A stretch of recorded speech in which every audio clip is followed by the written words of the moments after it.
अस्सलाम वालेकुम स्टूडेंट्स। जी स्टूडेंट्स, हम लोग लेबर का चैप्टर कर रहे थे और इसमें ओवर टाइम वाला टॉपिक हम लोग कर रहे थे। तो मैंने इस चैप्टर के ये जो कुछ क्वेश्चंस हैं, एग्जांपल्स जो हैं, ये आपको दी थी करने के लिए, जिसमें एग्जांपल नंबर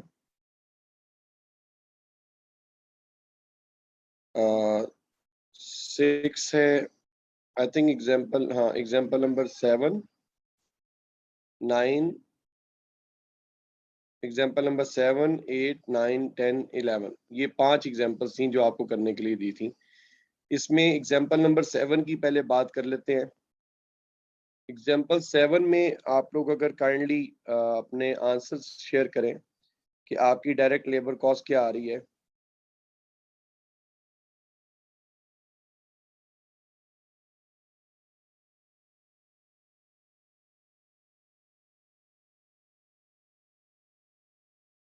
एक्सीलेंट, हो गया, वेरी गुड। यानी कि आपकी डायरेक्ट लेबर कॉस्ट बन रही है 8,704 और इनडायरेक्ट लेबर कॉस्ट बन रही है 3,336। वेरी गुड, जबरदस्त हो गया।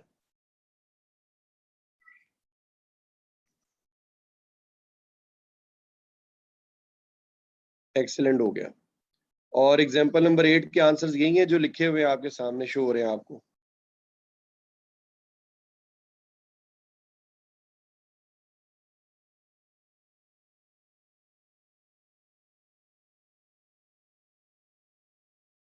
जी, एग्जाम्पल नंबर 8 के आंसर्स यही हैं। डायरेक्ट लेबर कॉस्ट बन रही है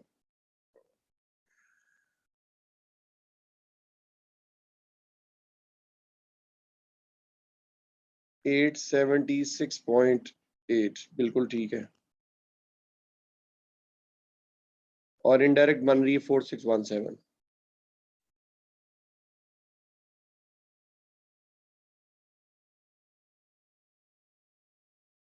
बिल्कुल ठीक हो गया।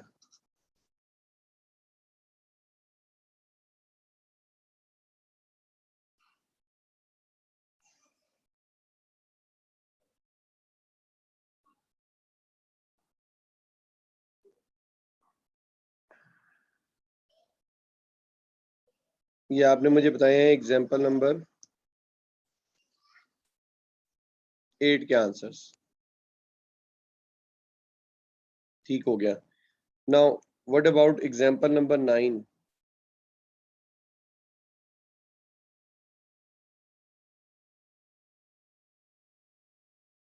एग्जाम्पल नंबर 9 में आपकी डायरेक्ट लेबर कॉस्ट क्या बन रही है?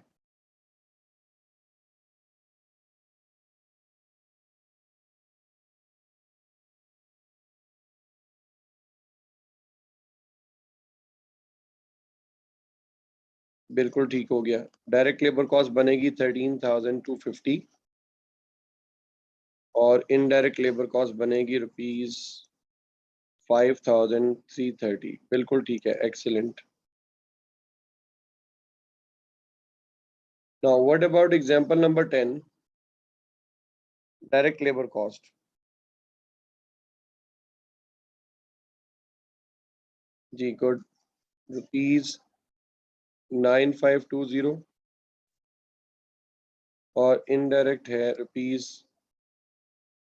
₹5,620।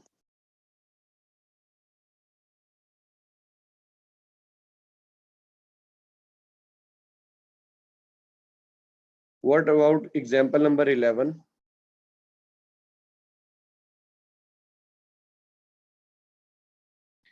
जी, डायरेक्ट लेबर कॉस्ट आपकी बन रही है ₹302.5 और इनडायरेक्ट बन रही है ₹85। एक्सीलेंट हो गया स्टूडेंट्स, वेरी गुड जॉब। अच्छा, अब इसमें करना ये है स्टूडेंट्स, एक बात का ख्याल रखें, ये हम जब वर्कर्स की सैलरीज वेजेस वगैरह कैलकुलेट कर रहे हैं तो हम इसमें बड़ा फ्रीक्वेंटली देख रहे हैं कि पे का कुछ हिस्सा डायरेक्ट में चार्ज हो रहा है, कुछ हिस्सा इनडायरेक्ट में चार्ज हो रहा है। तो ये बात दुरुस्त है, लेकिन ये जो चीज हम कह रहे हैं ना कि पे का ये हिस्सा डायरेक्ट है, ये हिस्सा इनडायरेक्ट है, तो ये बात याद रखें कि ये डायरेक्ट इनडायरेक्ट जो हम कर रहे हैं, इसका ये सिर्फ अकाउंट्स की हद तक है। यानी कि एक वर्कर ने जितना काम किया, उस काम को उसने जो काम किया, उस काम को करने की जितनी पे बनती है, वो आपने उसको पे करनी है। यानी कि जो चीज मैं कहना चाह रहा हूँ वो ये है कि डायरेक्ट वर्कर ने जो काम किया, उसकी पे उसको उसकी पे का हम देख रहे हैं, कुछ हिस्सा कभी डायरेक्ट में चला जाता है, कुछ हिस्सा इनडायरेक्ट में भी चार्ज होता है। तो कहने का मतलब ये है कि ऐसी कोई मिथ नहीं है कि अगर वर्कर डायरेक्ट है तो उसकी पे सिर्फ डायरेक्ट ही होगी। यानी कि अगर उसकी पे में से कुछ हिस्सा इनडायरेक्ट में जाता है तो वो इनडायरेक्ट वाला इनडायरेक्ट में चार्ज तो हो रहा है, लेकिन वो डायरेक्ट वर्कर की अर्निंग्स है, उसको मिलेगी। ये जो हम उसकी पे का कुछ हिस्सा डायरेक्ट में चार्ज करें, कुछ इनडायरेक्ट में चार्ज करें, ये जस्ट एक अकाउंट्स की हद तक है। अदरवाइज जो उसने अर्न किया, वो कंप्लीट पेमेंट हमने उसको करनी है। जैसे कि ये एग्जांपल जो लास्ट लेक्चर में मैंने सॉल्व की थी, अगर हम इसी को देख लें, तो इसमें अगर देखा जाए तो आपके डायरेक्ट वर्कर्स की जो पे है, उसका कुछ हिस्सा डायरेक्ट में आ रहा है, कुछ इनडायरेक्ट में भी जा रहा है। जैसे ये देखें, इनडायरेक्ट वर्कर की पे का डायरेक्ट वर्कर की पे की आइडल टाइम पेमेंट इनडायरेक्ट में जा रही है, जनरल ओवरटाइम प्रीमियम वाली पेमेंट इनडायरेक्ट में जा रही है। तो इसका मतलब ये नहीं होगा कि ये वर्कर डायरेक्ट है तो ये उसको नहीं मिलेगी, ये उसको मिलेगी। लेकिन ये जो हमने किया डायरेक्ट इनडायरेक्ट, ये कंपनी के अकाउंट्स की हद तक हमने किया। यानी कि इस बात का कनेक्शन कंपनी के अकाउंट्स की हद तक है, इससे फर्दर किसी और चीज से कोई लेना देना नहीं है।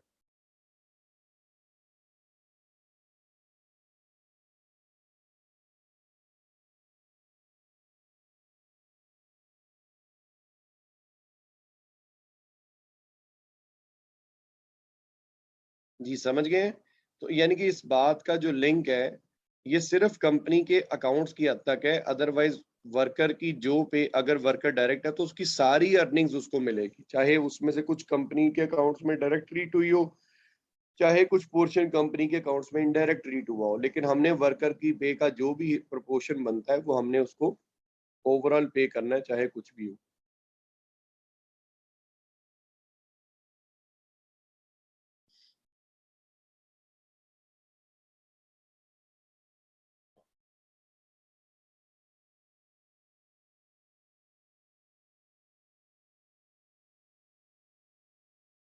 अच्छा, अब ये तो हो गया हमारी ओवरटाइम की कैलकुलेशन। सो ये हमारा जो मसला है, ये काफी हद तक रिजॉल्व भी हो गया। अब अगली चीज हम इसके अंदर डिस्कस करने लगे हैं, दैट इज अबाउट ग्रॉस पे और नेट पे। अच्छा, ग्रॉस पे और नेट पे में फर्क क्या है, हमें इस पहले फर्क को अंडरस्टैंड करना है। नेट पे कह लें, नेट वेज कह लें, ग्रॉस वेज कह लें, ग्रॉस पे कह लें, बात एक ही है। जब हम कहते हैं ग्रॉस वेज, पहले इस चीज को अंडरस्टैंड करें कि ग्रॉस वेज क्या होता है। स्टूडेंट्स, ग्रॉस वेज का मतलब ये है कि वर्कर की टोटल अर्निंग्स। ग्रॉस वेज का मतलब क्या है? वर्कर की टोटल अर्निंग्स। यानी कि एक होती है वर्कर की बेसिक वेज, एक क्या होती है वर्कर की बेसिक वेज, कि ये आपकी बेसिक वेज है। अब अगर उसने कोई ओवरटाइम किया हो तो उसमें ओवरटाइम की पे भी आ जाती है। फिर उसका मेडिकल अलाउंस उसको मिलता है। अगर उसने कोई बोनस मिला है तो वो भी इसमें डल जाता है। फ्यूल अलाउंस की पेमेंट भी इसमें आ जाती है। मोबाइल अलाउंस की पेमेंट भी इसमें आ जाती है। अब ये सारी चीजें अगर हम कलेक्ट कर लें, टोटल कर लें, इन सारी अमाउंट्स को सम करके जो टोटल अमाउंट बनती है, उसको कहते हैं ग्रॉस वेज। उसको क्या कहते हैं? ग्रॉस वेज या ग्रॉस पे। यानी कि वर्कर की बेसिक पे होती है, बेसिक पे में ओवरटाइम अगर वर्कर ने कोई किया तो ओवरटाइम की पेमेंट अर्निंग्स उसमें आएंगी। फिर उसका जो मेडिकल अलाउंस है, उसका कोई बोनस है, उसका कोई फ्यूल अलाउंस है, उसका कोई मोबाइल अलाउंस है, उसका कोई हाउस अलाउंस है, ठीक है, किसी भी किस्म का कोई भी इंसेंटिव है, तो वो इसमें ऐड होता है। तो वो टोटल सारी चीजों का जो सम है, जो ओवरऑल एक टोटल जो पूरा पैकेज बनता है, वो ग्रॉस पे कहलाता है।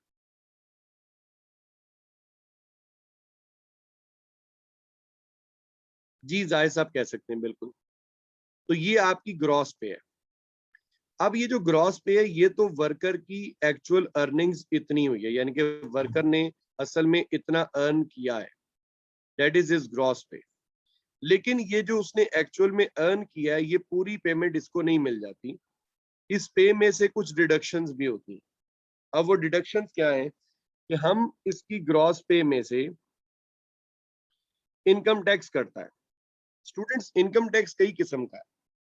एक इनकम टैक्स है जो प्रॉपर्टी पे करता है, एक इनकम टैक्स है जो प्रॉफिट पे करता है, इस तरह और भी कई किस्म के इनकम टैक्स है।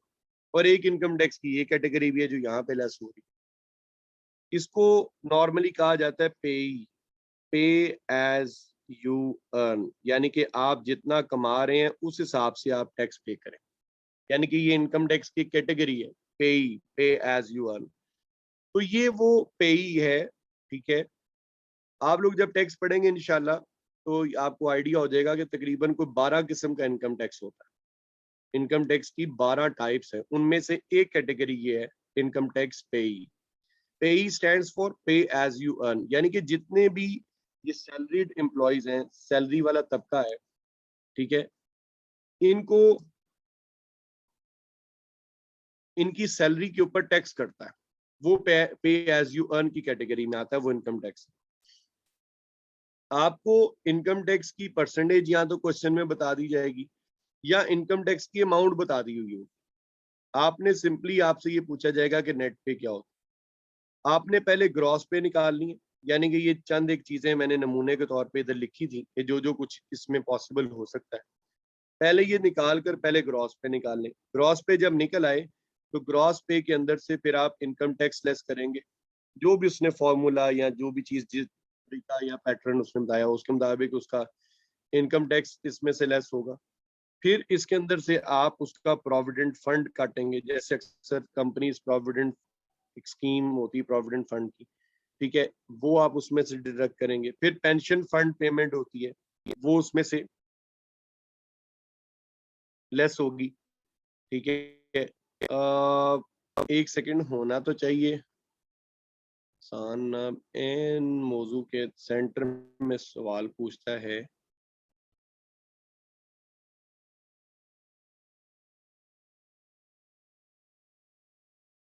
जी जाहिद साहब सही कह रहे हैं आप।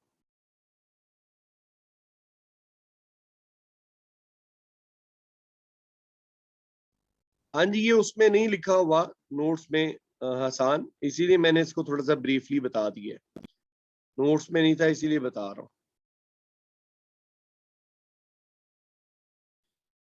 तो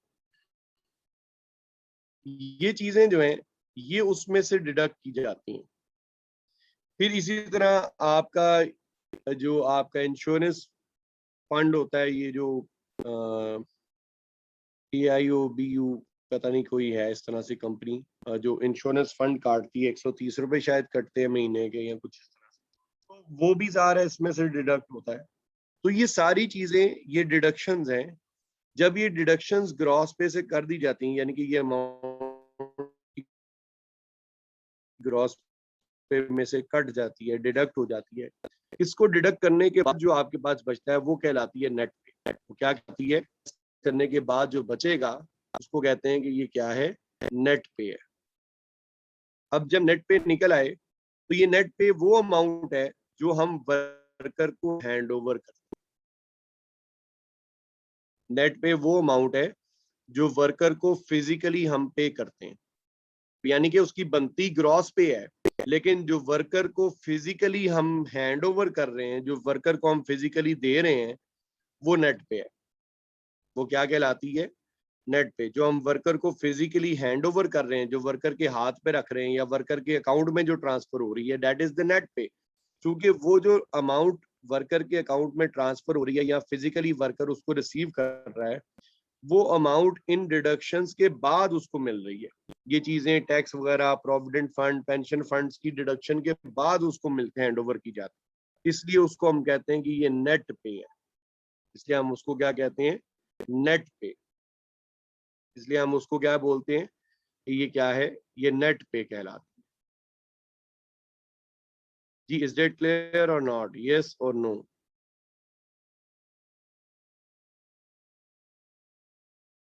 अच्छा, अब वर्कर के, अब कंपनी अपने अकाउंट्स में, अब देखो वर्कर को जो उसने कंपनी ने पे किया वो 70,000 है, लेकिन कंपनी अपने अकाउंट्स में जो एंट्री पास करती है, यानी कि अपने अकाउंट्स में जो वो कंपनी लिखती है कि हमने वर्कर को हमारी लिए वेजेस कॉस्ट ये है या हमने वर्कर को ये पे किया, तो कंपनी अपने अकाउंट्स में जो है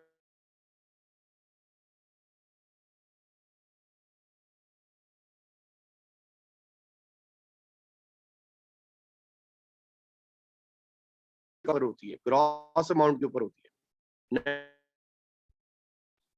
उसकी वजह ये है कि ये जो इनकम टैक्स कट रहा है, ये जो प्रोविडेंट फंड कट रहा है, ये जो पेंशन फंड कट रहा है, ये डिडक्शंस बेसिकली, ये जो चीजें जो डिडक्ट हो रही हैं, ये एम्प्लॉय की अपनी पर्सनल लायबिलिटीज हैं। ये क्या है? ये एम्प्लॉय की अपनी लायबिलिटीज हैं। इसका कंपनी के साथ, अगर कोई वर्कर किसी कंपनी में जॉब करता हो और उसकी महीने की तनख्वाह फर्ज करो कि जी 1 लाख रुपए है, लेट सपोज एक बंदा एक कंपनी में काम करता है और वो कंपनी उसको महीने की तनख्वाह दे रही है,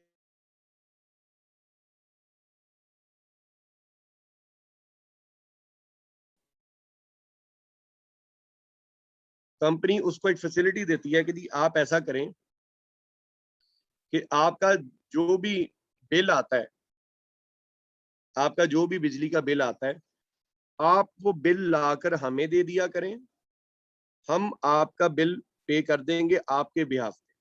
हम आपके बिहाफ पे क्या करेंगे? आपका बिल पे कर देंगे, और बिल पे करने के बाद जब आपको सैलरी देंगे तो उसमें से बिल के पैसे काट दिया करेंगे।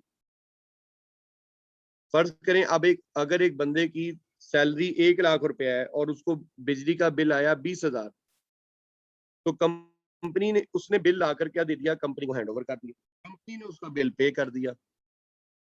अब जब कंपनी ने उसका बिल उसको पे किया, उसका बिल पे कर दिया, तो अब जब सैलरी का टाइम आया तो कंपनी उस वर्कर को हैंड ओवर कर रही है 80,000, यानी कि बिल के काटने के बाद उसको 1 लाख में से 20,000 उसका बिल काट दिया, बिल के पैसे काट दिए, बकाया एम्प्लॉय को उन्होंने 80,000 रुपीज दे दिए। अब ये जो 80,000 रुपीज एम्प्लॉय को उन्होंने हैंड ओवर किए हैं, ये जो 80,000 रुपीज उन्होंने एम्प्लॉयज को हैंड ओवर किए हैं, ये उसकी नेट पे कहलाती है। जिसकी क्या कहला, ये उसकी नेट पे है।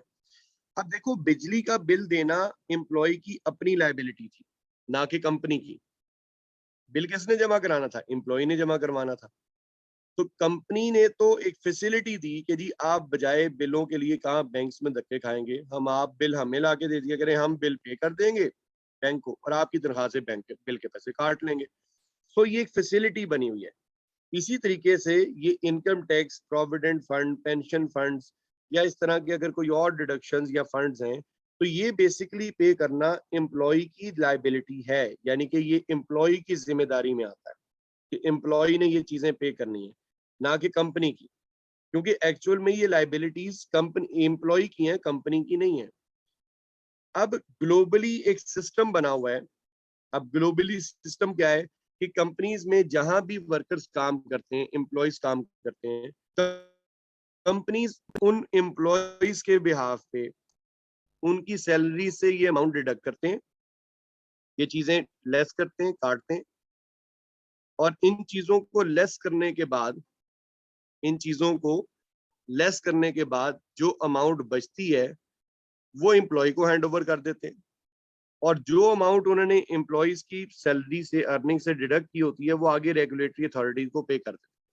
जैसे कंपनीज ने अपने एम्प्लॉयज का जो टैक्स काटा वो टैक्सेशन अथॉरिटी को भेज दिया, एफबीआर को भेज दिया। प्रोविडेंट फंड जो उन्होंने डिडक्ट किया वो कंपनी ने अपनी जेब में नहीं डाला, वो प्रोविडेंट फंड अकाउंट में डाल गया। पेंशन फंड जो उन्होंने उन एम्प्लॉय की पे से काटा है वो कंपनी को नहीं मिला, वो आगे पेंशन फंड अकाउंट में जमा करवा दिए। अब ये तीनों चीजें एम्प्लॉय की लायबिलिटी हैं, ये असल में एम्प्लॉय ने खुद पे करनी थी, लेकिन ग्लोबली एक सिस्टम बना हुआ है, वर्ल्ड वाइड एक सिस्टम बना हुआ है कि टैक्स की जो डिडक्शन है वो एम्प्लॉय जिस कंपनी में काम करेगा वो कंपनी के लोग करेंगे। कंपनी के लोग उसकी सैलरी से, उसकी तनख्वाह से वो टैक्स की अमाउंट काटेंगे, और टैक्स की अमाउंट काट के आगे रेगुलेटरी अथॉरिटीज को पे करते, एम्प्लॉय के ब्याह। तो यही चीज यहाँ पर भी है कि अगर कंपनी ने उसकी तनख्वाह से ये चीजें काटी हैं तो ये चीजें लेस करने के बाद वो कंपनी की अपनी जेब में नहीं गई, वो आगे रेगुलेटरी अथॉरिटीज को कंपनी पे कर देगी। इस वजह से जब कंपनी वर्कर की एंट्री पास करती है कि वर्कर की सैलरी के ऊपर कोई एंट्री पास करती है, तो याद रखो वो सैलरी हमेशा ग्रॉस अमाउंट के ऊपर होती है। यानी कि कंपनी जब एंट्री पास करेगी तो वो इस अमाउंट पे करेगी, वेजेस अकाउंट डेबिट और cash bank payable account credit. वो नेट पे एंट्री नहीं होगी, क्योंकि कंपनी की तरफ से तो ग्रॉस पे गई है।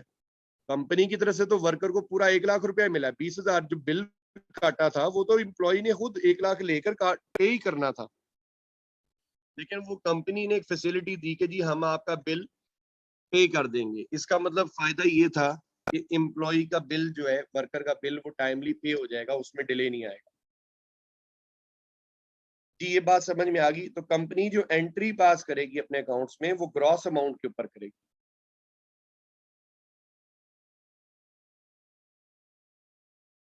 जी is that clear to everyone?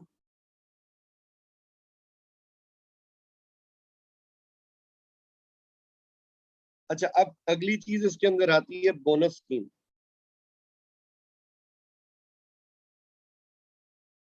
What is bonus scheme? Bonus scheme is basically कि बोनस होता क्या है? बोनस एक इंसेंटिव है। जब कोई एम्प्लॉय एक्स्ट्रा ऑर्डिनरी परफॉर्मेंस देता है, एक्स्ट्रा ऑर्डिनरी परफॉर्म करता है, एफिशिएंटली काम करता है, तो उसकी उस एफिशिएंसी की बेस पर, उसके उस एफिशिएंटली काम करने की बेस पर कंपनी उसको एक फाइनेंशियल एप्रिसिएशन, यानी कि एक फाइनेंशियली एक उसकी क्या कहना चाहिए, वो करती है हौसला अफजाई, कि ताकि वो आइंदा भी इसी एफर्ट से, इसी तरीके से काम करता रहे। तो उसको एक फाइनेंशियल एप्रिसिएशन मिलती है, वो बोनस कहलाता है।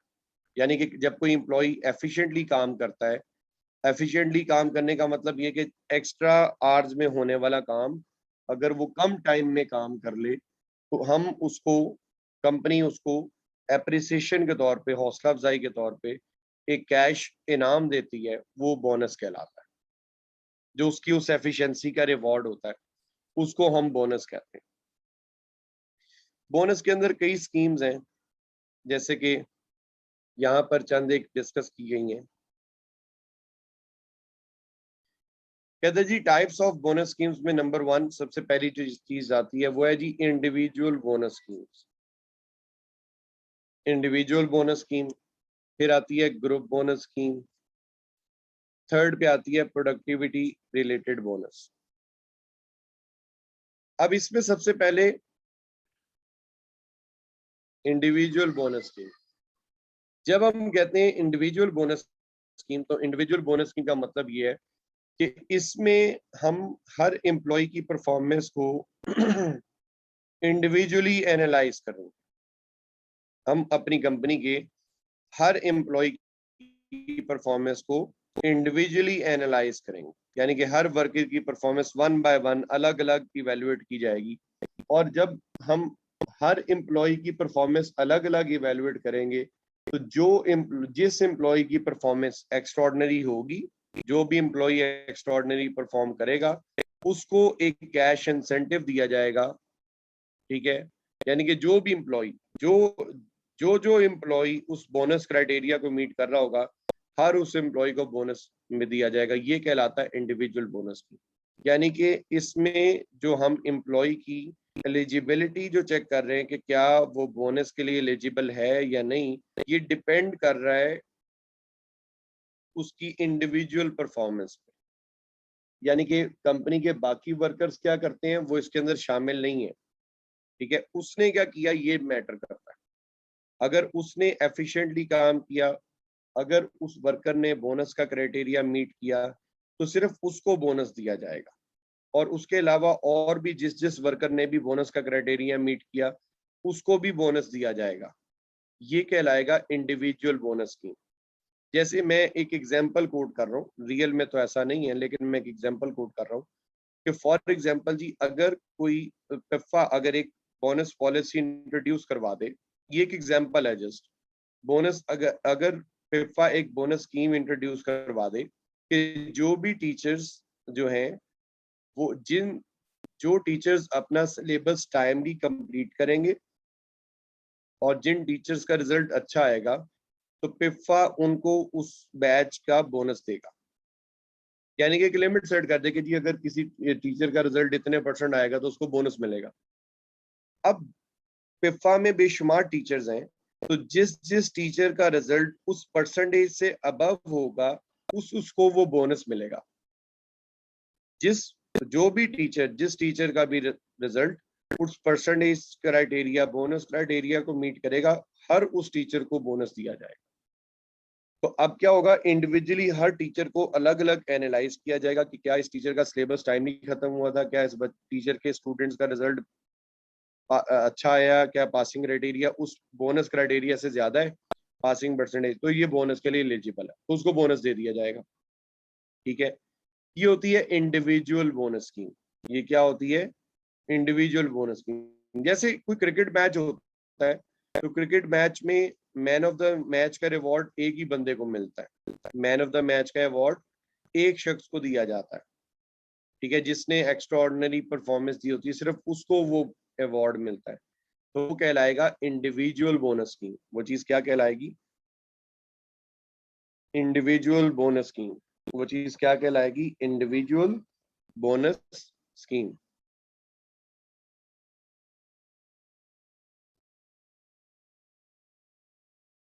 इसके बाद नेक्स्ट आती है group bonus scheme. Group bonus scheme में ये होता है कि हमारे पास जो आउटकम होती है वो पूरे ग्रुप की होती है। यानी कि इसमें हम ये देखते हैं कि अच्छा ये जो लोगों का एक ग्रुप है, ये जो एक लोगों की टीम है, इसको हमने ये टास्क दिया, क्या इस टीम ने इस टास्क को गिवन क्राइटेरिया में मीट कर लिया या नहीं किया। अगर कर लिया है तो इस टीम के तमाम मेंबर्स को एक इस टीम को एक बोनस दिया जाएगा जो कि इस टीम के तमाम मेंबर्स में स्प्लिट हो जाएगा, डिवाइड हो जाएगा। अब वो परसेंटेज हर एक को इक्वल अमाउंट भी बोनस की मिल सकती है और डिफरेंट अमाउंट भी मिल सकती है। So this is group bonus की। ये क्या कहलाएगी? Group bonus scheme. Group bonus scheme में क्या है कि आप हर एम्प्लॉय की परफॉर्मेंस को अलग अलग इंडिविजुअली एनालाइज करते हैं, अलग अलग मेजर करते हैं, तो ये कहलाती है ग्रुप बोनस स्कीम। ये चीज क्या कहलाती है? Group bonus scheme. यानी कि इसमें जो हम परफॉर्मेंस इवेलुएट कर रहे हैं वो ग्रुप वाइज कर रहे हैं। यानी कि जो ग्रुप अब बोनस का क्राइटेरिया मीट करेगा सिर्फ उसको अवार्ड मिलेगा, बोनस दिया जाएगा। जो ग्रुप बोनस क्राइटेरिया मीट नहीं कर रहा उसको कोई अवार्ड नहीं दिया जाएगा। ये चीज कहलाती है ग्रुप बोनस की। ये चीज क्या कहलाती है? ग्रुप बोनस की। जी, इज इट क्लियर और नॉट? यस और नो? जैसे पाकिस्तान ने चैंपियंस ट्रॉफी विन की 2017 के अंदर, अब जब पाकिस्तान ने 2017 में इंडिया को हराया चैंपियंस ट्रॉफी में और पाकिस्तान ने चैंपियंस ट्रॉफी विन कर ली, तो अब वो जो चैंपियंस ट्रॉफी विन करने के बदले में जो अवार्ड मिला वो पूरी पाकिस्तान टीम के जितने भी प्लेयर्स थे सबको शेयर हो गया। लेकिन इसमें इसका इस स्कीम का एक ड्रॉबैक भी है, और वो ड्रॉबैक ये है कि अब देखें उस पूरे स्क्वाड में 16 प्लेयर से, यानी कि 16 प्लेयर से और बाकी मैनेजमेंट के लोग थे। लेकिन जब टीम ने वो चैंपियंस ट्रॉफी विन की तो उस चैंपियंस ट्रॉफी को विन करने के बदले में जितना भी अवार्ड मिला वो उस सारे टीम मेंबर्स में स्प्लिट हुआ। यानी कि मैनेजमेंट के लोगों में भी गया, टीम मेंबर्स में भी गया, सब में शेयर हुआ। लेकिन इसमें कुछ ऐसे प्लेयर्स भी थे जिन्होंने through out the session, through out the tournament कोई एक भी मैच नहीं खेला। यानी कि वो थ्रू आउट द टूर्नामेंट वो बाहर ही बैठे रहे पवेलियन में, सिर्फ ये कि पानी वगैरह पिलाते रहे। उनको भी बोनस मिल गया। कुछ ऐसे भी प्लेयर्स थे जिन्होंने मैचेस तो खेले टूर्नामेंट के लेकिन उन्होंने परफॉर्म नहीं किया, उन्हें भी बोनस मिल गया। यानी कि ग्रुप बोनस स्कीम का एक ड्रॉबैक ये है कि वो वर्कर जिसने कोई बहुत एक्स्ट्राऑर्डिनरी काम नहीं किया आप उसको भी बोनस पे कर रहे होते हैं, यानी कि उसको भी बोनस मिल जाता है, जो कि गलत है। यानी कि उसमें जो इनएफिशिएंट वर्कर है उसको भी बोनस चला जाता है, जबकि ग्रुप इंडिविजुअल बोनस स्कीम में ऐसा नहीं होता, क्योंकि ग्रुप बोनस स्कीम में आपके पास पूरे ग्रुप की आउटकम होती है, जबकि इंडिविजुअल बोनस स्कीम में हम हर इंडिविजुअल की परफॉर्मेंस को अलग अलग इवेलुएट कर रहे होते हैं, हम कोलेक्टिवली उसको इवेलुएट नहीं करते। सो ये इसकी एक वजह है जिस वजह से ग्रुप बोनस स्कीम में ही हम करते हैं। जी, इज डेट क्लियर? नेक्स्ट आता है प्रोडक्टिविटी रिलेटेड बोनस। अच्छा, अब ये जो प्रोडक्टिविटी रिलेटेड बोनस है, प्रोडक्टिविटी का क्या मतलब होता है students? What is the meaning of productivity? Productivity means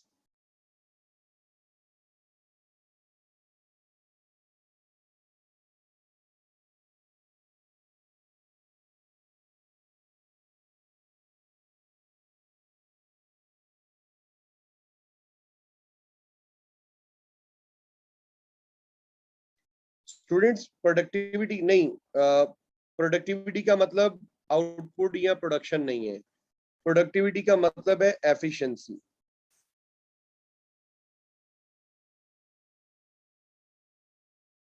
productivity का मतलब है एफिशिएंसी। देखें, जब आपसे ये कहा जाता है कि आप अपने टाइम को प्रोडक्टिव बनाएं, तो इसका मतलब ये तो नहीं कि हम डालडा बनाने चले जाएं।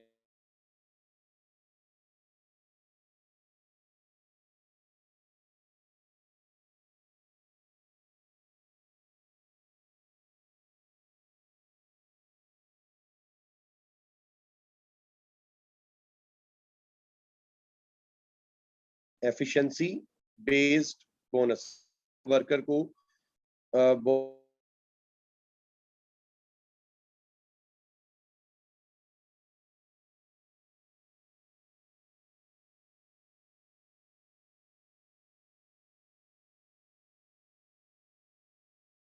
जी, जो हम वर्कर को बोनस पे कर रहे हैं, वो बोनस उसकी एफिशिएंसी की बेस पर उसको दिया जा रहा है, यानी कि जितना एफिशिएंटली उस वर्कर ने काम किया, इसकी बेस पर आप उसको वो बोनस दे रहे हैं, तो ये कहलाएगा प्रोडक्टिविटी रिलेटेड बोनस। ये चीज क्या कहलाएगी? Productivity related bonus. ये चीज क्या कहलाएगी? Productivity related bonus.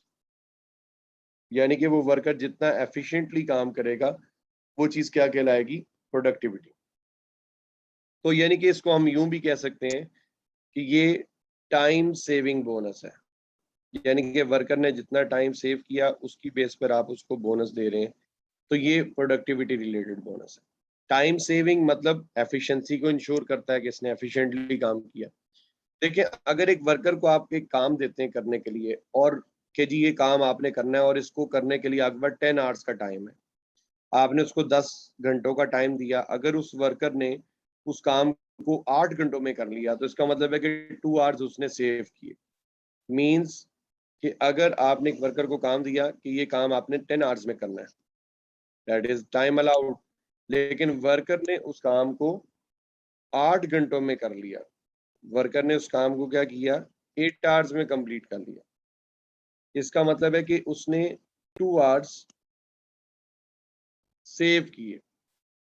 अब ये जो 2 आवर्स उसने सेव किए, ये उसकी एफिशिएंसी को रिफ्लेक्ट करता है। तो अब ये जो आपने टाइम सेव किया है, इस टाइम सेव्ड की बेस पर आप उसको बोनस देंगे। ये जो उसने टाइम सेव किया है, इसकी बेस पर उसको बोनस दिया जाएगा, यानी कि कंपनी की जो भी बोनस पॉलिसी है, वो इस टाइम सेव्ड आवर्स के ऊपर जो है वो अप्लाई होगी, क्योंकि जो टाइम सेव्ड आवर्स हैं, जो टाइम सेव्ड आवर्स हैं, ये उसकी एफिशिएंसी को रिफ्लेक्ट करते हैं। ये उसकी क्या है? एफिशिएंसी को रिफ्लेक्ट करते हैं। जी, बात समझ गए या नहीं समझे? अब एक क्वेश्चन मैं सॉल्व करवाता हूं।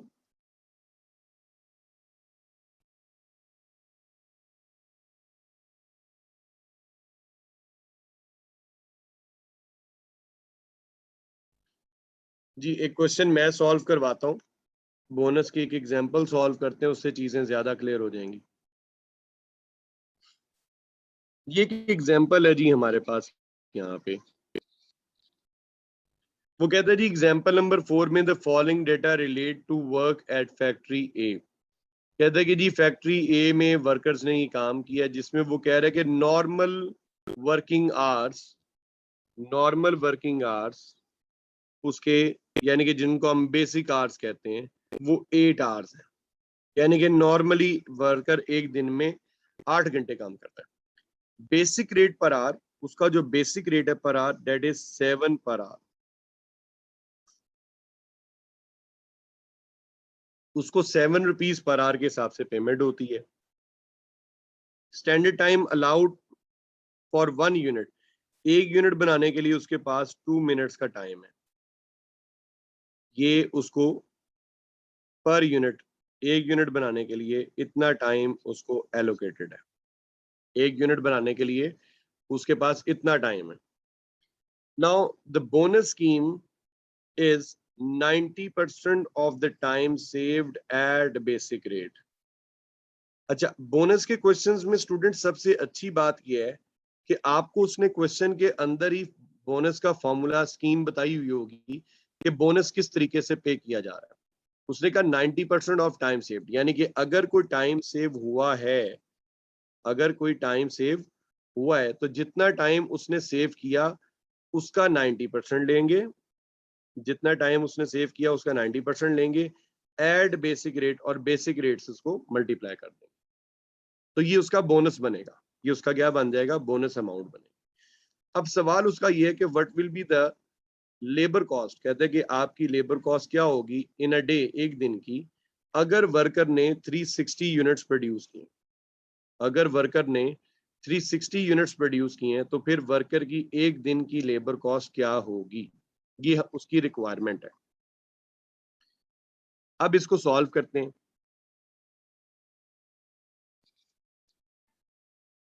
सबसे पहले हम इसमें निकालेंगे टाइम अलाउड, यानी कि पहले हम ये देखें कि क्या बोनस बनता भी है या नहीं। टाइम अलाउड, अब 360 यूनिट्स आपने बनाए हैं और वर्कर ने एक दिन में 360 यूनिट्स बनाए हैं। अब एक दिन में तो वो काम 8 घंटे करता है, लेकिन अब एक यूनिट बनाने के लिए कितना टाइम एलोकेटेड है? 2 मिनट्स। इसका मतलब ये हुआ कि उसको ये काम करने के लिए 720 मिनट्स का टाइम एलोकेटेड था। उसको कितना टाइम अलाउड था?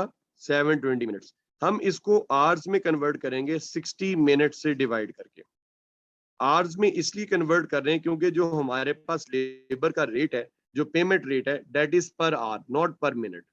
तो इसको 720 मिनट्स को डिवाइड कर लिया 60 मिनट से, तो ये हमारे पास आवर्स में डाटा कन्वर्ट हो गया विच इज 12 आवर्स। यानी कि ये जो उसने काम किया है, इस काम को करने के लिए इसके पास 12 आवर्स का टाइम एलोकेटेड था, अलाउड था। यानी कि इस काम को ये अगर 12 घंटों में कंप्लीट कर लेता तो कोई इशू नहीं था, लेकिन उसने ये काम किया एक दिन में।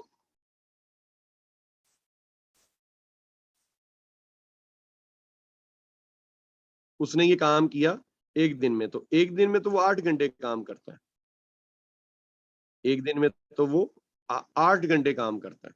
इसका मतलब ये हुआ कि उसने फिर 8 घंटों में ये काम किया होगा, क्योंकि क्वेश्चन के अंदर कहीं भी ओवर टाइम करने की कोई जो है ना वो इंफॉर्मेशन अवेलेबल नहीं है। सो इट मींस कि उसका जो टाइम सेव्ड है,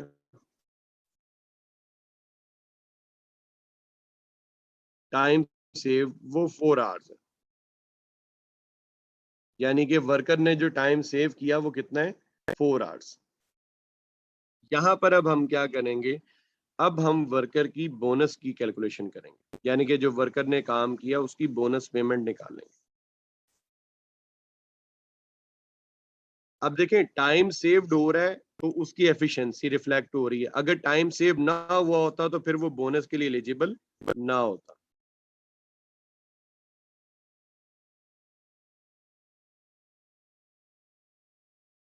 बोनस पेमेंट,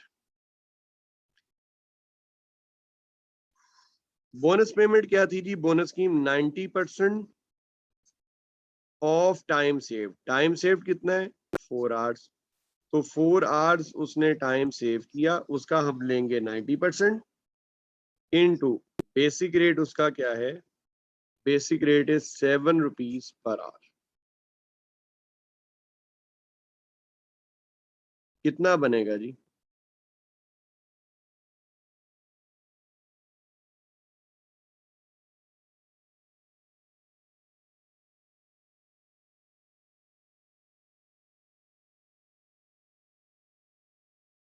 कितना बन रहा है जी बोनस? 25.2। थैंक यू जायद साहब। 25.2 ये उसका बोनस बनता है, यानी कि ये जो उसने एफिशिएंटली काम किया, ये उसके उस एफिशिएंसी का रिवॉर्ड है।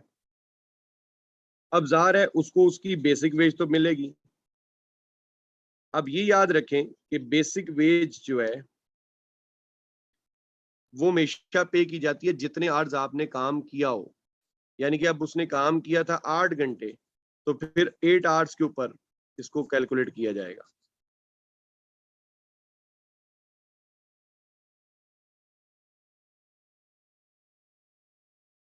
तो ये बन जाएगा 56।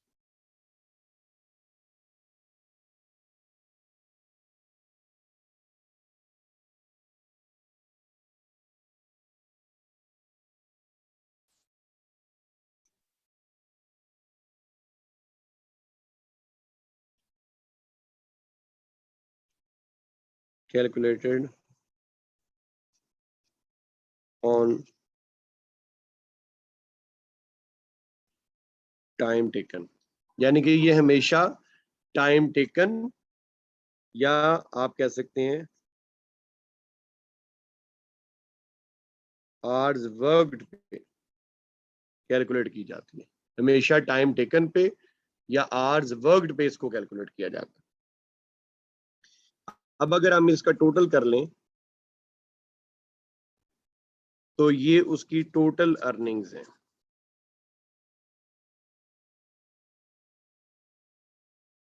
ये उसकी क्या बन जाएंगी? टोटल अर्निंग्स, जिनकी टोटल वर्थ बनती है 81.2। 81.2।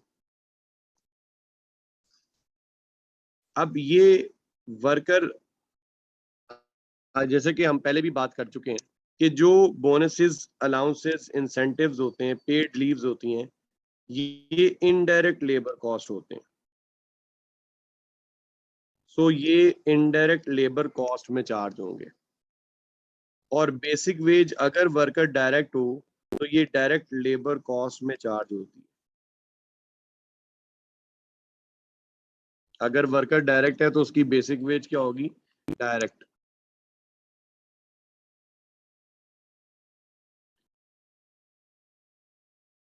और ये जो है, ये जो उसकी अर्निंग्स हैं, टोटल अर्निंग्स, इनको हम कहेंगे कि ये हमारी क्या है?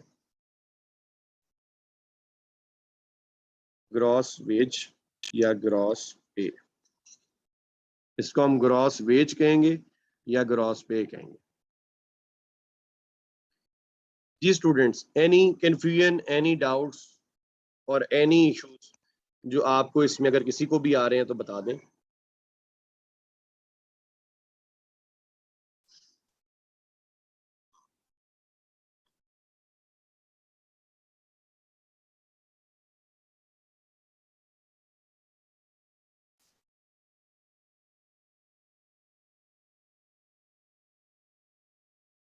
बोनस के क्वेश्चंस में अच्छी चीज ये होगी स्टूडेंट्स के, हमेशा बोनस स्कीम आपको बताई जाएगी कि बोनस किस तरीके से पे हो रहा है। वो आपको प्रोसीजर उसने बताया होगा, आपने बस उस प्रोसीजर को फॉलो करते हुए उसका बोनस कैलकुलेट करना है।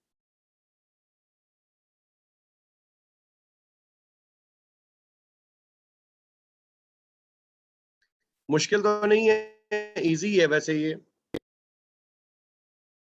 अच्छा, आप इसका अगर कोई स्क्रीनशॉट लेना चाह रहे हैं तो आप ले लें, ताकि अदरवाइज फिर मैं नोट्स में आपको कुछ एक क्वेश्चन दूंगा, एक दो करने के लिए।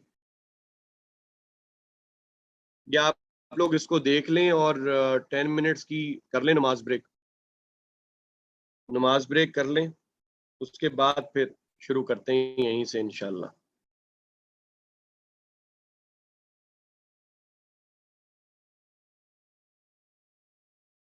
जी एहसान क्या कह रहे हैं, कौन सा क्वेश्चन?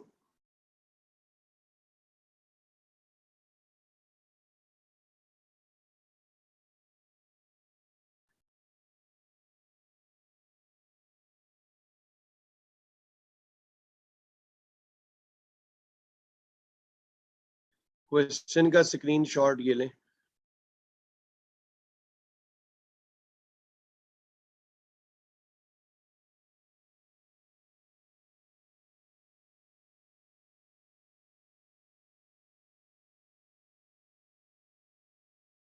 चलें जी, ये इसका सॉल्यूशन है। आप लोग भी नमाज की ब्रेक कर लें 10 मिनट की। आफ्टर 10 मिनट्स यहीं से स्टार्ट करते हैं।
जी स्टूडेंट्स, आप लोग आ गए हैं वापस?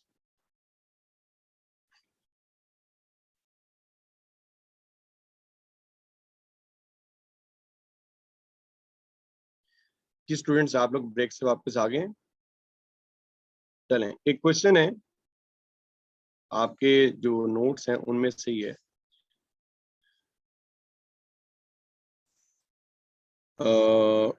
क्वेश्चन नंबर 12 है, एग्जाम्पल नंबर 12। बल्कि इनफैक्ट एग्जाम्पल नंबर 12 ही मैंने करवाई है। आप लोग एग्जाम्पल नंबर 13 सॉल्व करें।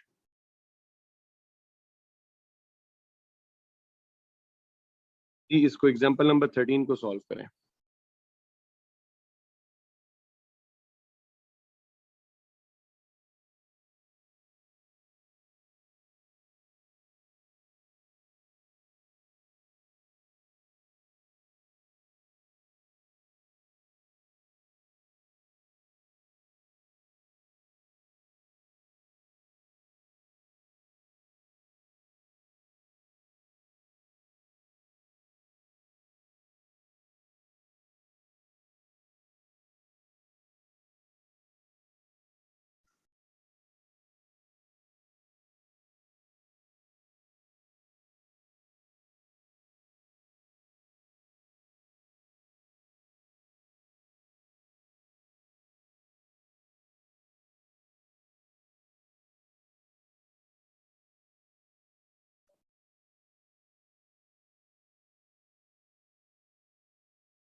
इज़ा, I think indirect labour cost में गड़बड़ है। डायरेक्ट आपने ठीक कैलकुलेट की है, इनडायरेक्ट वाली में मुझे डाउट है।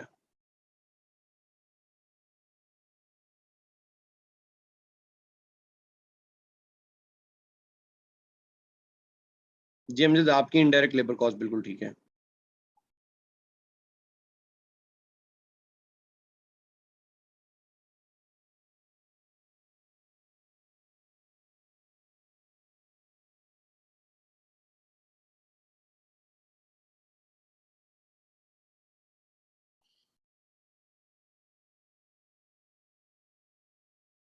जी अमजद, बिल्कुल ठीक है, एक्सीलेंट जॉब।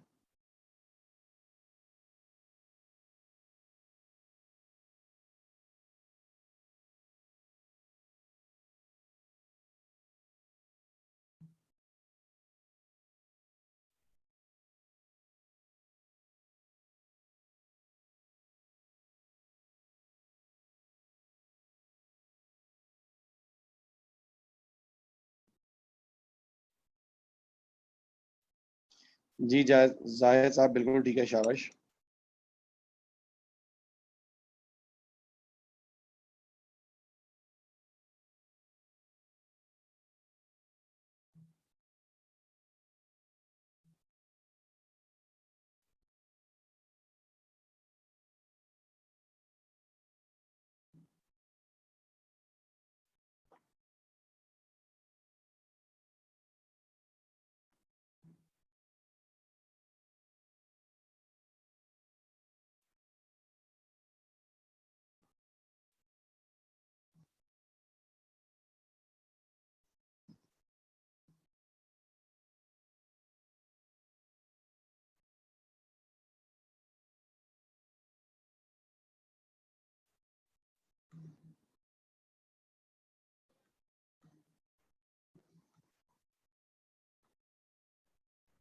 जी ऐसा हुआ बच्चे?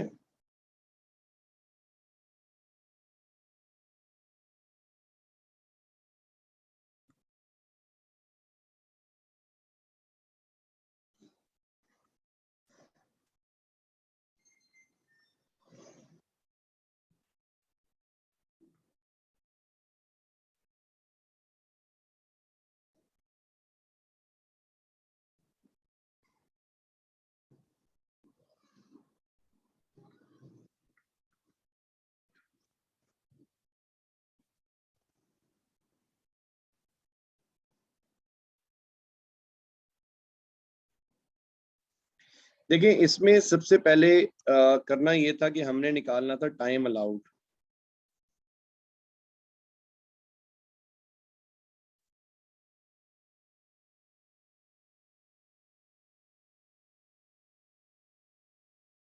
तो टाइम अलाउड होगा 33 बॉल्स उसने बनाए, और एक यूनिट बनाने पे 20 मिनट्स लगते हैं। ये बन जाते हैं 660 मिनट्स।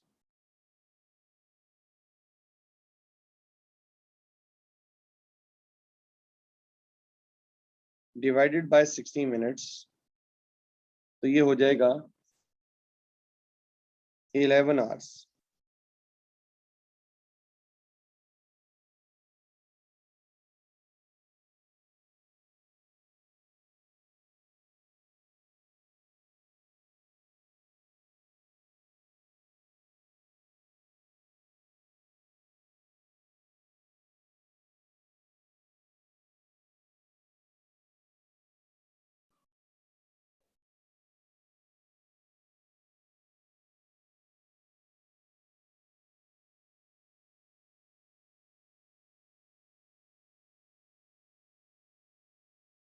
टाइम टेकन जो है वो 8 आवर्स है।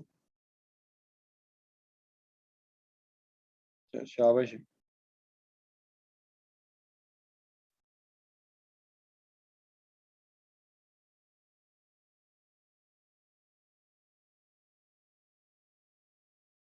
टाइम सेव्ड आपके पास आ गया 3 आवर्स।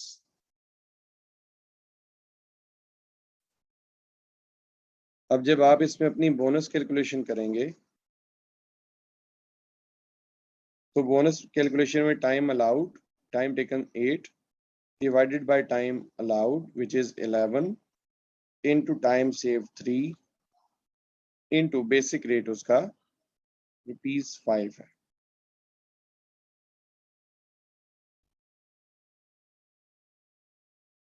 कितना बन रहा है जी? ये 10.9 आता है।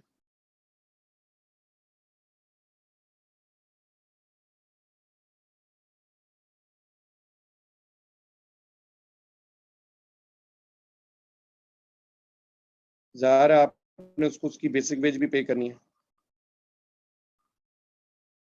8 आवर्स वो नॉर्मली काम करते हैं। 8 आवर्स इंटू ₹5 पर hour, that is equals to 40। उसकी ग्रॉस बन जाएगी 50.9।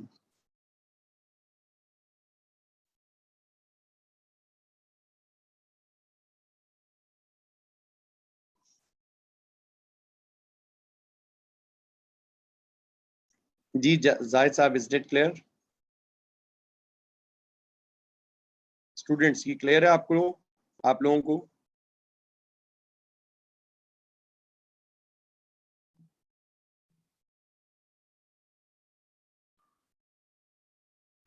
इसका एक स्क्रीनशॉट ले लें।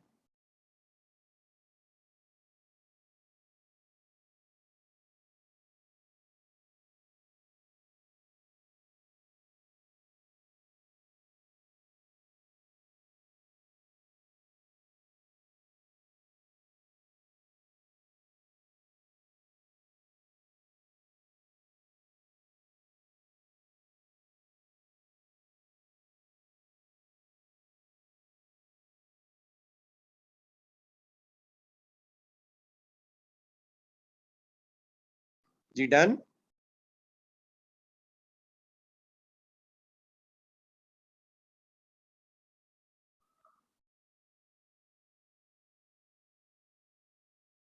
अच्छा, अब इसकी है स्टूडेंट्स एंट्रीज। लेबर के टॉपिक के हवाले से कुछ एंट्रीज हैं, जिसमें सबसे पहली एंट्री, अच्छा ये चीज तो हम ऑलरेडी मटेरियल के चैप्टर में भी डिस्कस करके आए थे कि मैनेजमेंट अकाउंट्स बनाने के लिए, यानी कि कॉस्ट अकाउंट्स बनाने के लिए दो सिस्टम्स फॉलो किए जाते हैं, एक है इंटरलॉकिंग सिस्टम और दूसरा है इंटीग्रेटेड सिस्टम। ठीक है, इंटरलॉकिंग सिस्टम में मैं एक दफा फिर से इसको रिपीट कर देता हूँ। इंटरलॉकिंग सिस्टम में और इंटीग्रेटेड सिस्टम में क्या फर्क था? इंटरलॉकिंग सिस्टम बेटा ये था कि two separate set of accounts,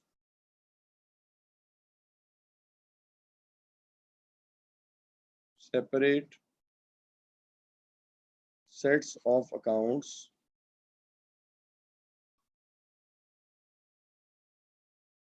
are maintained, two separate sets of accounts are maintained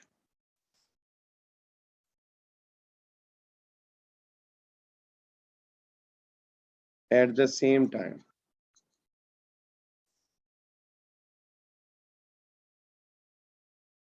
यानी कि एक ही वक्त में आप two separate sets of accounts बना रहे हैं, एक आप फाइनेंशियल अकाउंट्स बना रहे हैं और दूसरे आप मैनेजमेंट अकाउंट्स बना रहे हैं, यानी कि two separate sets of accounts आप मेंटेन कर रहे हैं। जबकि जो आपका इंटरलॉक इंटीग्रेटेड सिस्टम है, इसमें क्या हो रहा है कि single set of account is maintained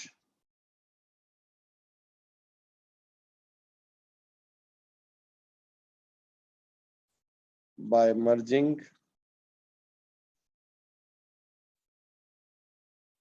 financial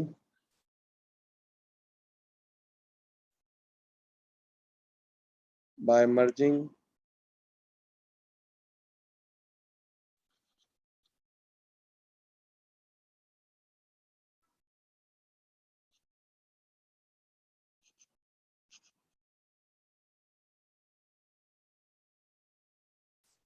financial and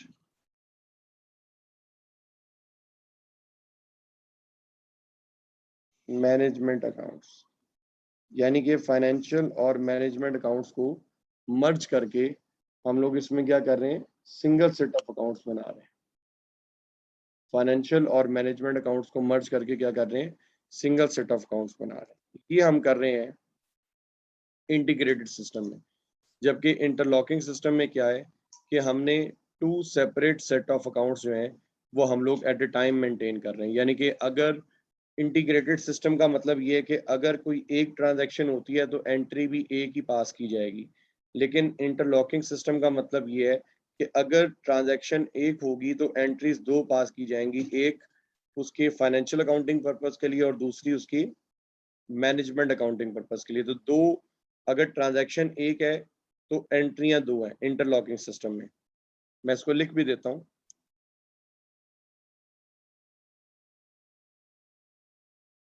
to entries for one transaction. To entries for one transaction का मतलब ये कि अगर बिजनेस एक ट्रांजैक्शन करता है तो उस एक ट्रांजैक्शन के बदले में आप दो एंट्रियां पास करेंगे। एक एंट्री पास होगी फाइनेंशियल अकाउंटिंग पर्पस के लिए और एक एंट्री पास होगी मैनेजमेंट अकाउंटिंग पर्पस के लिए। जबकि जो इंटीग्रेटेड सिस्टम कहता है वो कहता है कि जी one entry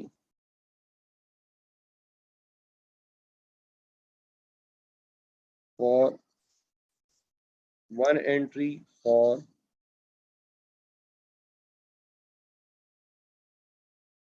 one transaction, one entry for one transaction. यानी कि अगर एक ट्रांजैक्शन होगी तो एंट्री भी आप एक ही पास करेंगे, दो एंट्रियां पास नहीं करेंगे।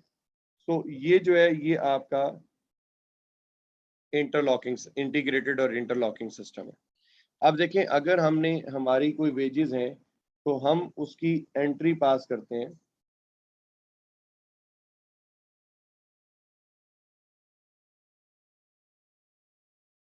हम उसकी एंट्री पास करते हैं वेजेस अकाउंट डेबिट और कैश बैंक या पेएबल अकाउंट क्रेडिट। यानी कि वेजेस चूंकि आपका एक्सपेंस होता है तो वेजेस का अकाउंट डेबिट होता है, कैश बैंक और पेएबल अकाउंट दूसरी तरफ आपकी पॉकेट से जा रहा है तो ज़ाहिर है वो क्रेडिट हो जाता है।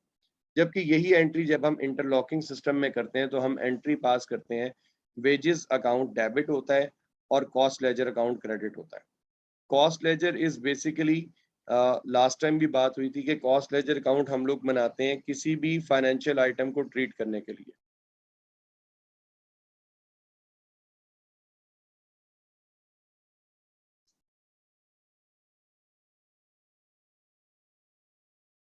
फाइनेंशियल आइटम्स यानी कि ये आप बनाते हैं फाइनेंशियल आइटम्स को ट्रीट करने के लिए, या बना रहे हैं फाइनेंशियल आइटम्स को ट्रीट करने के लिए।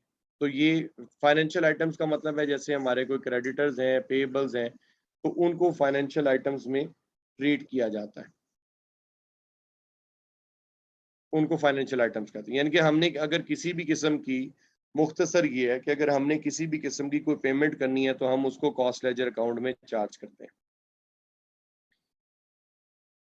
इसके बाद नेक्स्ट हमारे पास एंट्री जो आती है वो ये है कि अब ये हमने एंट्री तो पहली पास कर ली। फर्ज करो कि ये एंट्री हमने पास की है विद 1 लाख। हमारी 1 लाख की वेजेस थी तो ज़ाहिर है बदले में हमारी जेब से 1 लाख रुपया गया भी है, ठीक है।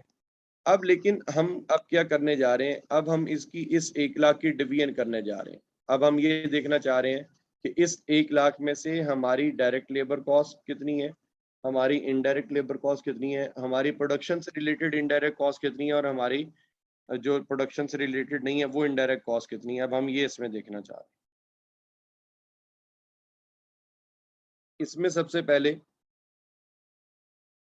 Charging direct wages to production department. अब अगर हमने कोई डायरेक्ट वेजेस की थी, फर्ज करें कि ये जो 1 लाख की हमने एंट्री पास की है, इस 1 लाख में से लेट सपोज कि इस 1 लाख में से 50,000 हमारी डायरेक्ट वेजेस का है। डायरेक्ट लेबर से रिलेटेड कितना है, 50,000। तो यहाँ पे हम अब क्या कर रहे हैं कि वेजेस अकाउंट से 50,000 निकाल कर वर्क इन प्रोग्रेस में हमने उसको डेबिट कर दिया, और वेजेस अकाउंट 50,000 से क्या हो गया, क्रेडिट, क्योंकि वेजेस अकाउंट से वो अमाउंट निकल गई, वो अकाउंट अब वो अमाउंट चलेगी वर्क इन प्रोग्रेस अकाउंट में। अब अगर हमारी कोई इनडायरेक्ट वेजेस हैं लेकिन वो प्रोडक्शन पर्पस के लिए हैं, अगर वो प्रोडक्शन पर्पस के लिए हैं तो इसमें से फॉर एग्जांपल मैं कहता हूँ जी, इसमें से 1 लाख में से 30,000 की जो हमारे हैं ये हमारे प्रोडक्शन ओवरहेड्स में जाएंगी, इनडायरेक्ट लेबर, ठीक है। इनडायरेक्ट लेबर है लेकिन प्रोडक्शन से रिलेटेड है, तो इसकी हमने एंट्री क्या पास कर दी, production overhead account debit with 30,000, और वेजेस अकाउंट से हमने 30,000 निकाल दिया। स्टूडेंट्स गॉट इट और नॉट, यस और नो?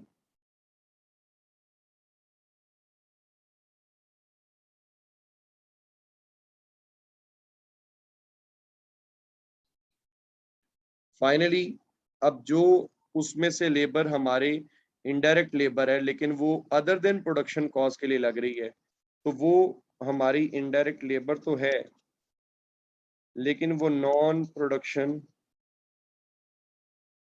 ओवरहेड से रिलेटेड है। तो फर्ज करें कि वो 20,000 के बनते हैं, यानी कि ये उस 1 लाख की डिवीजन है। तो यहाँ पे हम एंट्री पास कर देंगे 20,000 से non production overhead account debit और वेजेस अकाउंट 20,000 से क्रेडिट। अब अगर यहाँ हम इसका वेजेस का टी अकाउंट बनाएं, अगर हम यहाँ पर वेजेस का क्या करें, टी अकाउंट बना लें,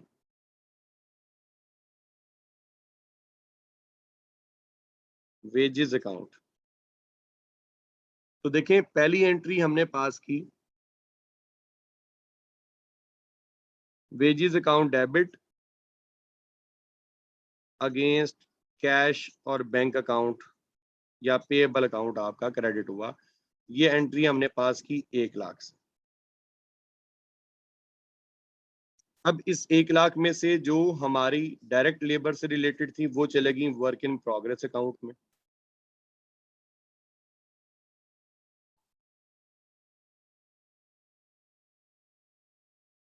जो हमारे प्रोडक्शन ओवरहेड से रिलेटेड इनडायरेक्ट लेबर कॉस्ट थी वो चले गई हमारे प्रोडक्शन ओवरहेड अकाउंट में 30,000 से। यानी कि ये उस 1 लाख की ही डिवीजन है। और जो हमारे नॉन प्रोडक्शन से रिलेटेड थी,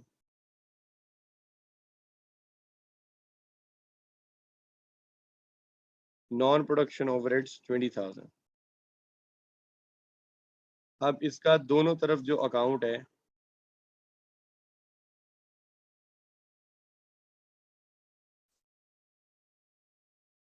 वो 1-1 लाख से क्या हो गया, बैलेंस। जी एंट्रीज सब लोगों को क्लियर हैं? किसी को ज़हन में कोई कंफ्यूजन, कोई इशू है तो अभी बता दें।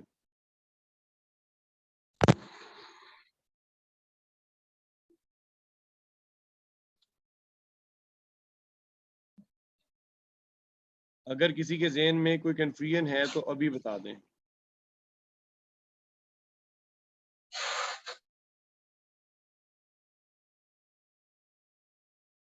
Okay fine. सो ये था लेबर का चैप्टर। अब करना ये है कि इस चैप्टर की जो प्रैक्टिस क्वेश्चंस हैं, जो एक्सरसाइज है,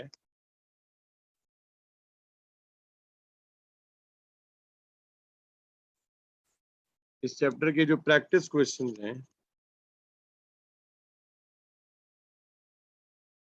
दैट इज योर होमवर्क, वो आप लोगों ने करके आना है। ठीक है, इस चैप्टर के जो प्रैक्टिस क्वेश्चंस हैं वो आपका होमवर्क है। अच्छा, अभी मैं ये कर रहा हूँ कि हम अभी मूव कर रहे हैं नेक्स्ट चैप्टर पर, ओवरहेड्स पे। हम उसका थोड़ा सा एक इंट्रोडक्शन की हद तक पोर्शन जो है उसको आज डिस्कस करेंगे, लेकिन ऑफिशियली उस चैप्टर की जो एक प्रॉपर जो स्टार्टिंग है वो तो ऑब्वियसली हम कल ही करेंगे, लेकिन उसका एक just for the sake of introduction की हद तक हम इसको आज शुरू करने जा रहे हैं।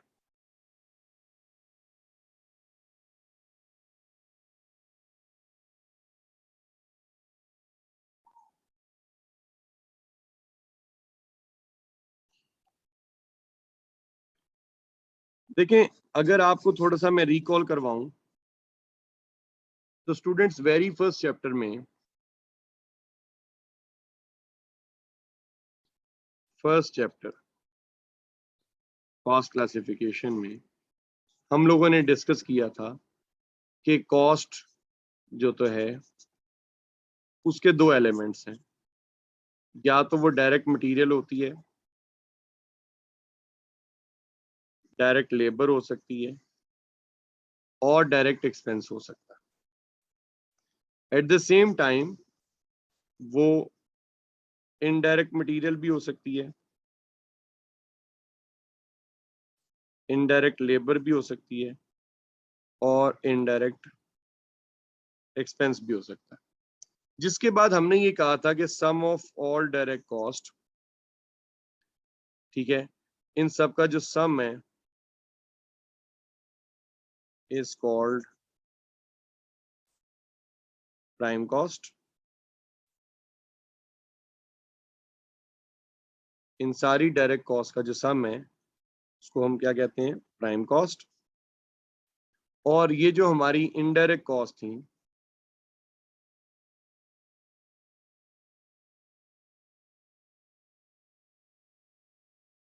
इनके बारे में हमने ये कहा था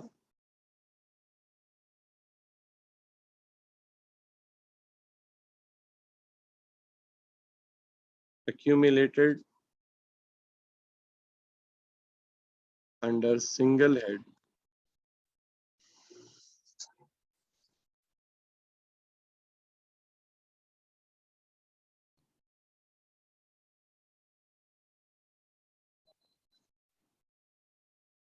accumulated under single head called overheads।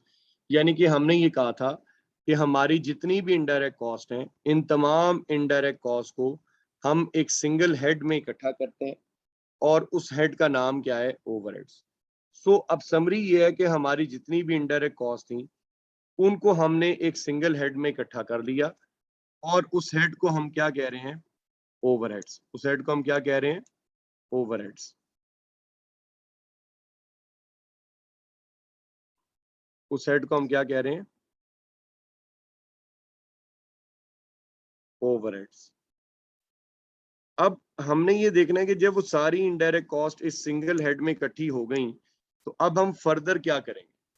असल में इस चैप्टर में हमने दो काम करने हैं। इस चैप्टर के अंदर हमने क्या करने हैं, दो काम करने हैं। एक, हमने क्या करना है, ओवरहेड कॉस्ट का एनालिसिस।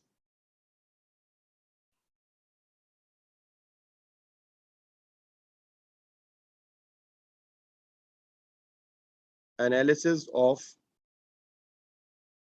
ओवरहेड्स। और second,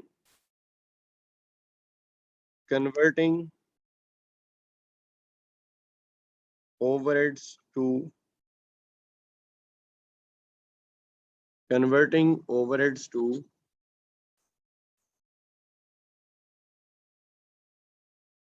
per unit from the total।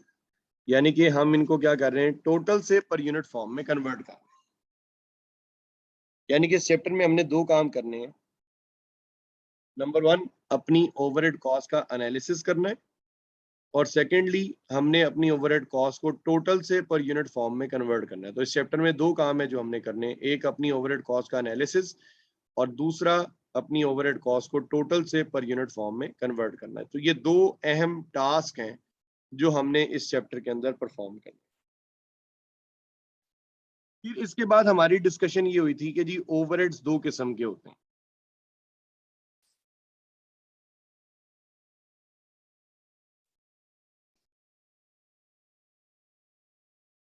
Production overheads होते हैं, एक हमारे प्रोडक्शन ओवरहेड्स होते हैं और दूसरे हमारे नॉन प्रोडक्शन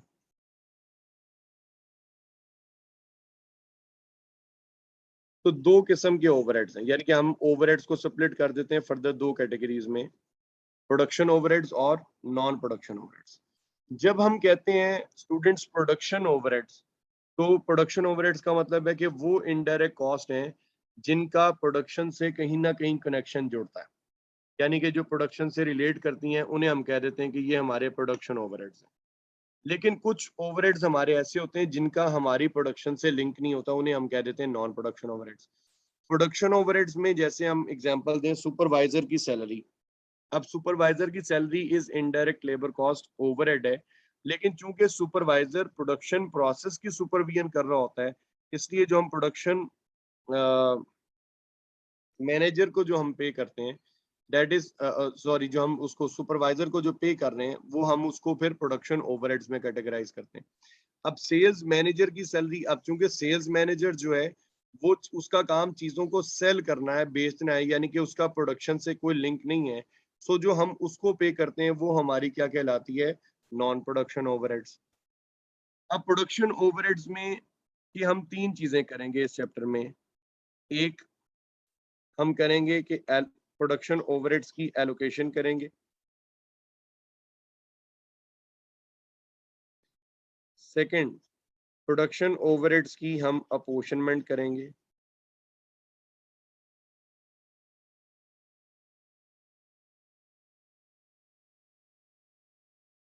थर्ड, हम इनकी री अपोर्शनमेंट करेंगे।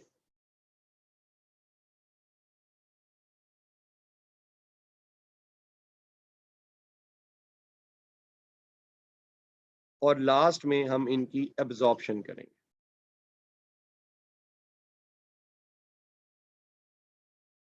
ये चार चीजें जो हमने इस चैप्टर के अंदर करनी है प्रोडक्शन ओवरहेड्स के साथ। और जबकि नॉन प्रोडक्शन ओवरहेड्स की हम करेंगे एलोकेशन,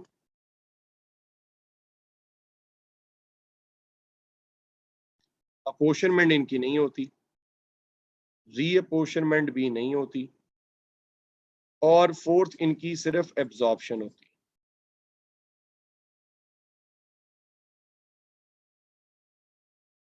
यानी कि जो प्रोडक्शन ओवरहेड्स हैं उनकी एलोकेशन होगी, अपोर्शनमेंट होगी, रीअपोर्शनमेंट होगी और एब्जॉर्प्शन होगी। लेकिन जो हमारे नॉन प्रोडक्शन ओवरहेड्स हैं उनकी सिर्फ एलोकेशन और एब्जॉर्प्शन होती है, यानी कि अपोर्शनमेंट और रीअपोर्शनमेंट नहीं होती। तो ये इसका एक जो कंक्लूजन है वो ये है। Is that clear? किसी को कोई कंफ्यूजन?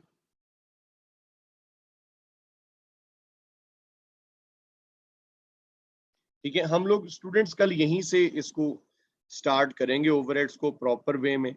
ठीक है, और अभी ये है कि आप लोगों ने जो लेबर के प्रैक्टिस क्वेश्चंस हैं उनको अच्छे तरीके से करके आना, ये आपका होमवर्क है। कल यहीं से हम उसको पहले एमसीक्यू उसको डिस्कस करके लेबर के, देन उसके बाद फिर हम लोग ओवरहेड्स को जो है वो स्टार्ट करेंगे एक प्रॉपर वे में। ठीक है, क्योंकि अगर हम इसको फर्दर इसको डिस्कस करते हैं तो फिर इसमें टाइम बहुत ज्यादा लगेगा। ठीक है, तो वो डिस्कशन हम लोग फिर इंशाल्लाह कल से यहीं से जो है वो अपनी स्टार्ट करेंगे। और प्लीज उसके लेबर के एमसीक्यू लाजमी करके आइएगा। अभी हम लोग शुरू में बड़ा स्लो पेस के साथ चले हैं, लेकिन अब थोड़ी सी पेस हमारी बढ़ेगी काम करने की। ओके जी, सी यू टुमारो इंशाल्लाह। अल्लाह हाफिज।